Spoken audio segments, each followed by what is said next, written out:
Assalamualaikum warahmatullahi wabarakatuh. Saya Ika Fajaria dari Akuntansi 21. Pada kesempatan kali ini saya akan mempresentasikan uji atau analisis data ke SPSS untuk memenuhi ujian akhir semester pada mata kuliah statistik. Di sini sudah tersedia tabulasi datanya. Caranya di blok, kemudian di copy untuk variabel X1. Setelah itu buka SPSS-nya, lalu saya paste di data view variabel 1. Setelah itu ke Excel lagi untuk memblok dan mengcopy data X2-nya dan dipaste di variabel kedua. Dan selanjutnya blok dan copy juga data Y-nya. Setelah itu masukkan lagi ke SPSS. Nah, setelah itu langsung ke variabel view. Di bagian name itu diubah ke X1, X2, dan Y. Lalu di bagian desimal diganti dengan angka 0. Untuk label pertama kita ganti dengan sistem informasi. Dan kedua pengukuran kinerja, dan di Y diganti ke kinerja manajerial. Selanjutnya di bagian my score kita ubah ke scale. Setelah itu masuk ke tools analyze, terus ke regression dan pilih linear. Dan di kolom dependent variabel Y dimasukkan. Setelah itu bagian X1 dan X2 di blok dimasukkan ke kolom independen.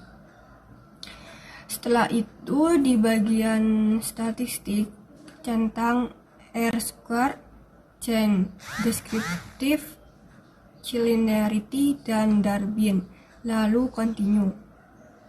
Setelah itu ke bagian plots receipt diinput ke kolom Y dan spread diinput ke kolom X, dan dicentang bagian histogram dan normal, lalu continue.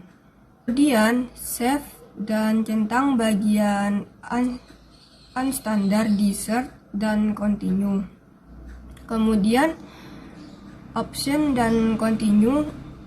Untuk option tadi normalnya entry 0,5 dan removal 0,10. Kemudian analyze lagi dan pilih non-parametric test. Kemudian legacy dialog dan pilih satu sampel KS. Di input bagian unstandardized. Kemudian oke. Ini adalah uji hasil analisis statistik. Untuk membaca hasil tesnya, tes normalitas one sample KS, nilai uji tesnya yaitu 0,307 dengan signifikannya 0,000, dan syarat untuk normalitasnya yaitu nilai statistiknya harus di atas 0,05, dan di sini nilainya di atas 0,05 yaitu 0,037. Jadi bisa dikatakan pada normalitasnya itu normal. Setelah normal bisa lanjut ke tes heteroskedastisitas. Di sini ada scatter plot yang dimana di bagian ini banyak titik-titik menyebar dan tidak menggumpal. Artinya tidak terjadi suatu heteroskedasitis. Itu berarti kebalikannya. Terus Normal itu juga Lanjut, bisa ini terdapat titik-titik lagi. Normal enggaknya data. Jika di sini mengikuti arus garisnya, itu berarti dikatakan normal karena di sini mengikuti berarti normal. Ya, tidak mengikuti berarti macam mana? Karena tidak mengikuti. tidak mengikuti berarti tidak normal. ke uji Mari F. kan? Di sini Terus ada kolom lanjut ke alfa. Uji F-nya Lanjut ke uji ke uji F. Di sini ada kolom ANOVA. Nilai uji F-nya yaitu 0,492 dengan signifikannya 0,614. Nah, sedangkan normalnya untuk uji F ini signifikannya itu harus di bawah 0,05. Sedangkan hasil uji di sini nilainya 0,614. Jadi uji F-nya dikatakan tidak normal. Ke koefisien Terus Mendelier lanjut ke koefisien. Koefisien. Di pinggir itu terdapat tulisan collinearity dan juga statistik FIV. Pada bagian koleransi, Nilai sistem informasinya itu 0,998 sedangkan dan syaratnya pengukuran kinerja 0,998 juga. Sedangkan normal.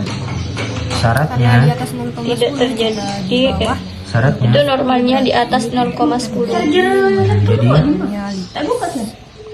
jadi Berarti ini normal. Kalau sesuai dengan syarat berarti tidak terjadi multikolonialitas. Sedangkan di FIV-nya itu sistem informasi nilainya 1,002 dan pengukuran kinerja nilainya juga sama 1,002.